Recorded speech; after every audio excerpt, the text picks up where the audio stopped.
In this session, we'll discuss about the position of exports under GST as on today. Export of goods and services is considered as zero-rated supply under the GST law.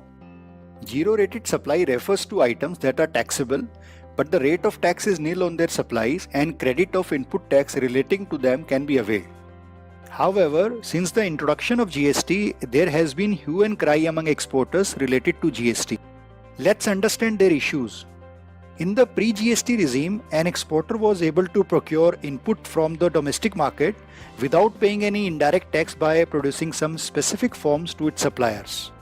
Similarly, an exporter was allowed to import raw material under Advance Authorization Scheme (AAS) without paying immediate custom duty.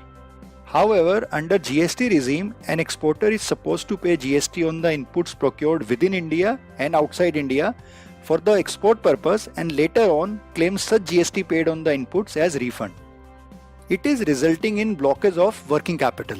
Further, in the pre-GST regime, duty credit scrips under MEIS and SEIS were allowed to be used for payments of custom duty, excise duty and service tax. However, in the GST regime, the same has been restricted to payment of only the basic custom duty, which has impacted their working capital requirement. Now let's talk about the relief announced by the GST Council related to export issues.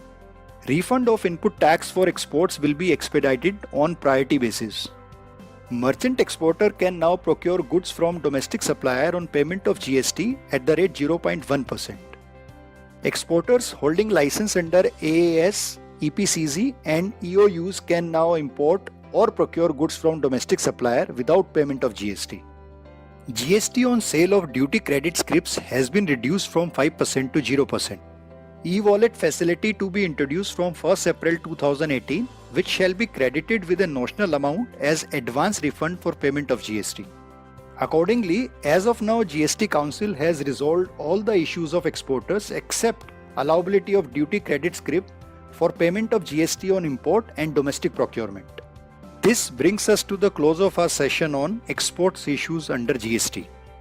If you have any query or observation related to exports under GST, please feel free to get in touch with us at chandan.goyal@blueconsulting.co.in. Hope this session was worth your time and attention.